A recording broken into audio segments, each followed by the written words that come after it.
Welcome to Studying Law Around the World.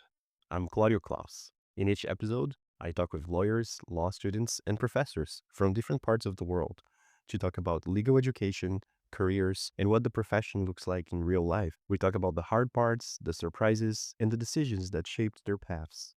Whether you're planning to study abroad, thinking about working in another legal system, or just curious about how law works around the world, this podcast is for you. Today, I have the opportunity to interview Hana Dhanji. She's the founder and CEO of Cognitrex, Inc., an enterprise learning infrastructure company focused on building structured, role-based workforce readiness systems for complex organizations. She began her career in international law and diplomacy, training and practicing at leading global law firms, including Sullivan and Cromwell and Hogan Lovells, across New York, London, and Dubai. Working with all these elite institutions have shaped her understanding of how performance is engineered through systems, not talent alone. Thank you so much for making the time to be here with us today, Hannah. Thank you so much for having me, Claudio. I appreciate it. And to start off our podcast, I'd love for you to tell us a little more about your story, especially on the point that you trained and practiced at firms across New York, London, Dubai. I wanted to ask you, what did these environments teach you about performance, pressure? Yeah, it's a great question.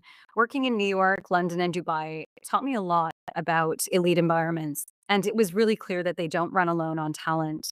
Structure matters so critically to performance. Everyone is intelligent, everyone is ambitious. The differentiator really isn't IQ, it's whether the system around an individual reinforces judgment, prioritization, and accountability. So, in high pressure environments, you can see very quickly when expectations are clear, feedback loops are tight, and standards are non negotiable. When that happens, performance rises because expectations are clear. But when those elements are inconsistent, even really brilliant people will struggle to perform. And that observation stayed with me, and it shifted how I think about professional growth, not as a matter of motivation, but as a matter of system design. That's so interesting. It makes me think a lot about the different opportunities that I have work-wise so far. I had the opportunity to start my career in a land registry office where systems were in place, where I had a very senior, not only in age, but really in deep work experience and expertise boss. And it really shaped many things up until today of how I work or the things I do. And I think that plays such a big role. I really love you mentioning that.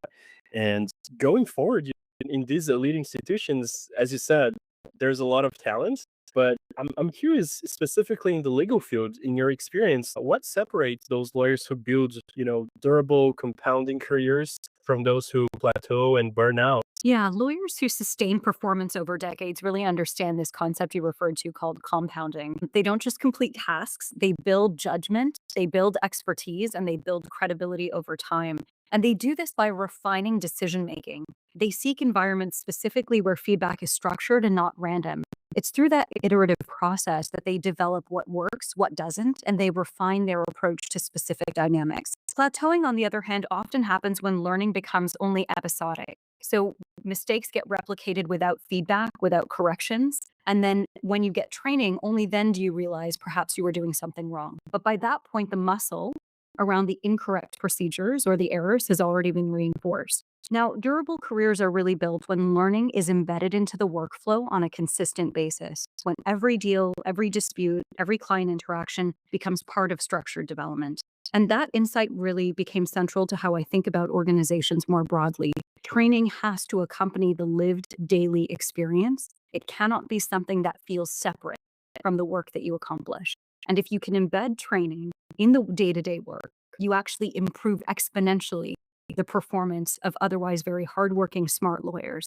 That behavior changes more quickly and sustainably. Amazing. I really appreciate you sharing those. And I want to dive a little bit more and learn a little more about you. So I saw here that you later moved into executive coaching, and we've spoke about this in the podcast before. So I wanted to ask you a little more, how did you or what did you begin to notice about leadership, performance that those traditional legal training environments did not really teach it explicitly, especially? Yeah, so in executive coaching, I got this really rare opportunity to get firsthand insight into what really high performers in the legal profession struggle with. and high performers in general struggle with in corporate environments. And what I found really surprised me, high performers, as we know, rarely lack intelligence and they rarely lack drive. What they lack more often than not when they're hitting roadblocks is structural reinforcement. So, in law firms, especially, development is often assumed to happen through exposure. You just get enough reps in on the deal, sit in on enough client meetings and you'll figure it out. You work on sophisticated matters, you watch partners, you absorb through osmosis. And that can work, but only up to a point, as I'm sure you've seen um, in your own work and with other lawyers you've spoken to. Exposure itself in this way is very inconsistent. Feedback is uneven. Expectations are implicit rather than articulated, and learning seems to become dependent on which partner you happen to work with. In other words, your growth and your professional development over time is left to chance rather than systematically reinforced.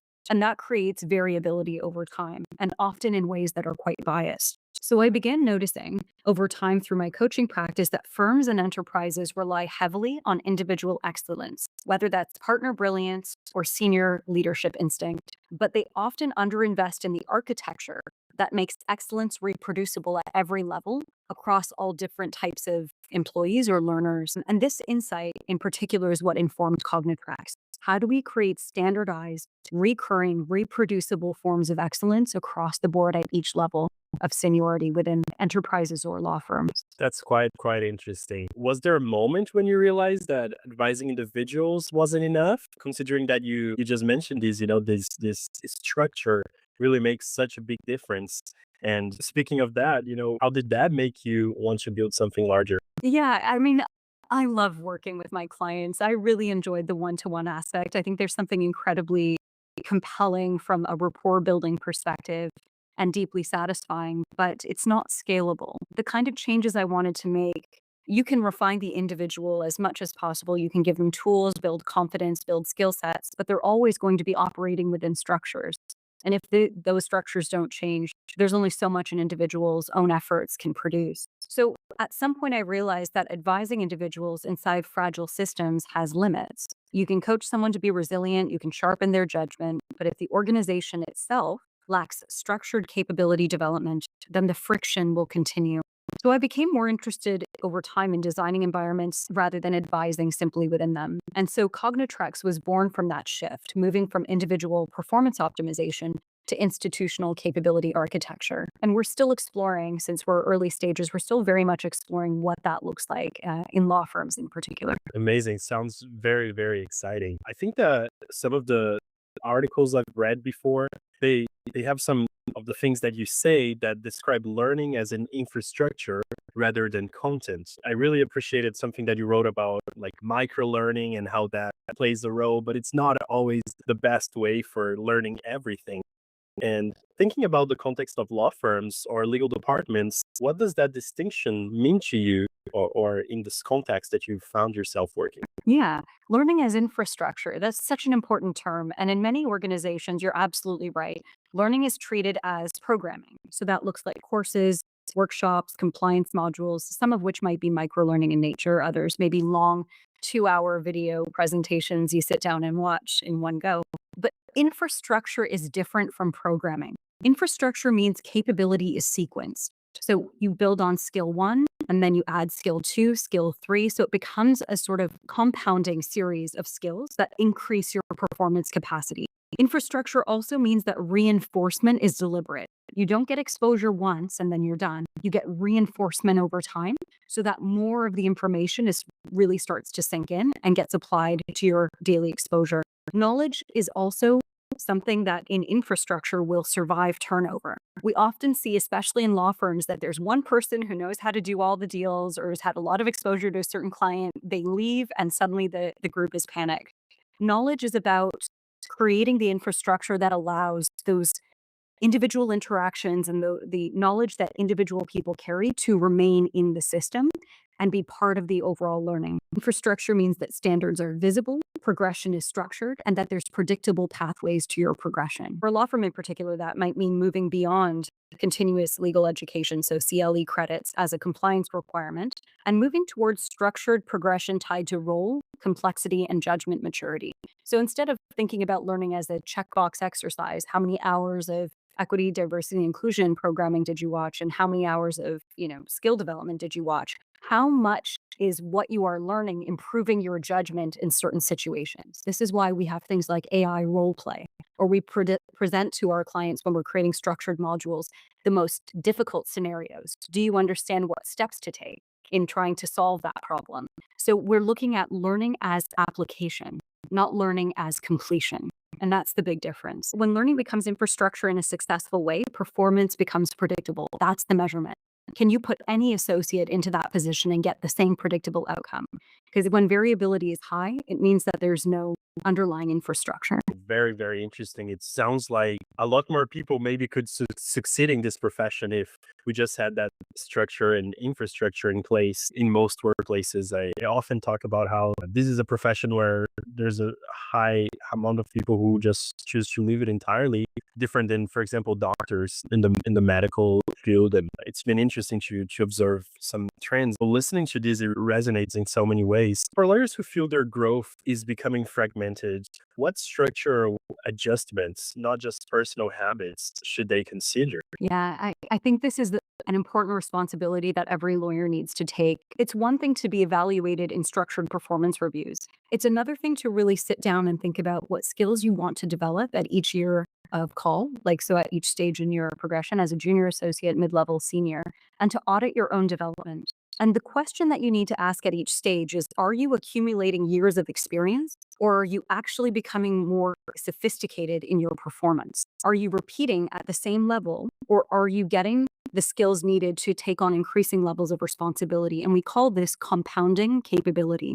The second thing they should ask, or you should ask, is, am I in the right environment? And the type of environment you want to look for is one that provides structured feedback and defined progression expectations. In other words, are you performing at the level of a first year at the top 10%? Are you at the middle, or are you at the bottom? And if you can't calibrate where you are in your performance capacity, if you don't understand whether you've mastered the first year level skills, it's hard to go into your successive stages of career progression and feel confident. Am I a successful fourth year? Am I a competent sixth year? At year 8, is it fair for me to raise my hand and ask to be a partner? Have I mastered those skills? So you always want to audit compounding capabilities along the way. And the third thing that one should think about long term is whether the institution creates opportunities for that infrastructure that we talk about. Is there institutional fragility, or is there actual structural support for your long-term success at the firm? Because some lawyers can successfully build careers within institutions, but others are going to have to build the institutions themselves in order to succeed. And you've got to decide, am I in an environment that's fragile, or do I need to create an environment that can actually support where I'm going? And if you get that wrong, you'll invest years in certain places that never reward your extra effort, never recognize the work you're taking on, don't necessarily give you the exposure you need. And suddenly you find that you've ended up mediocre in a profession where you really could have excelled if the right support had been there. Amazing. A very important institutional point where institutions can take the necessary measures, but then also in another point where you as a professional take responsibility over your career and see what has to be done in regards to your development. Thinking about, you just founded Cognitrex to address those structural gaps in how organizations are building capacity. I'm curious to know, what problem are you most focused on solving right now? Cognitrex is interesting because we currently have a learning OS platform that allows us to bring in interactive learning to make it more engaging, to ensure that when training is offered, it's through reinforcement, it's something that can be applied directly to work right away. But mostly from a high level perspective, Cognitrex is really focused on helping regulated and complex organizations like law firms modernize in general how they build capability. And in the first instance, you need a strong set of learning modules and courses, but how you apply them is equally important. So we know that many enterprises and platforms, they have content, they have compliance reporting, but what they lack is cohesion. Structured pathways, in other words, that connect learning to role expectations and performance outcomes. So, how does this learning get leveraged, in other words? We help design learning environments that make development deliberate rather than accidental. So, if you're a first year associate, what onboarding needs to happen? If you're a second year associate, what progressive skill development do you need and how do you measure it? What kinds of increasing levels of complexity should you be taking on, and how is that complexity monitored? Is how do we evaluate mastery, in other words, to give you progressively more challenging work? So this includes content modernization from our perspective. We help modernize content so that it is more engaging, accessible, and reinforceable. We work on structured sequencing, part A, part B, part C in year one, and then in year two, A, B, C. And we work as well on interactive scenario-based learning, which is the best way to learn. It's through real world scenarios. Over time, we plan to focus a lot more as well on readiness. So, how organizations assess and govern capability in high consequence environments. So, right now, a lot of learning is just simply focused on completion rates. Did you sit through the training? Yes or no? And then the only real evaluation is, did you take the quiz at the end? And usually the questions are things you could have answered without watching the video.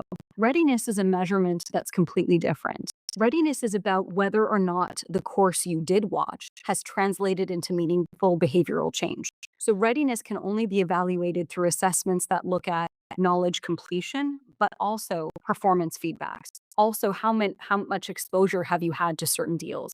Have you demonstrated strong judgment when faced with particular situations? Readiness is the translation of knowledge into action. And that's what we're focused on, not just creating good content, but did the content create impact in how people perform?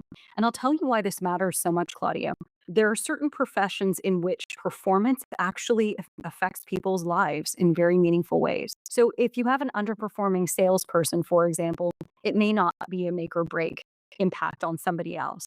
But if you have a doctor or a nurse or a lawyer who's not able to perform at full capacity, that leads to patient injuries, that leads to liability, that can lead to exposure for companies. If you're looking at workplace safety for people who aren't able to translate workplace safety training into real practice, that can lead to injuries or explosions or damage to equipment. So we focus on regulated industries where training isn't just a tick box exercise. It's something that can truly impact people's lives. And we focus a lot right now on Canadian companies, especially because we believe Canadian workers deserve to be looked after by their employers. We know that Canadian companies deserve to have best in class training wherever possible. And we love partnering with Canadian companies because it also means we can apply for grants to invest in the development of new learning technologies for our communities. So it's really exciting to be at the forefront of learning and development and to see that shape the communities in which we operate here in Canada.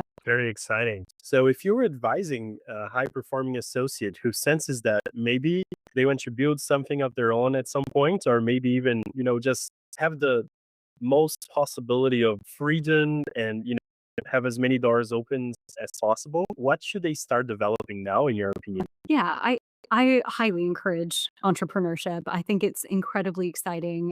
I think a lot of people see it as a risk, but you can take a calculated risk.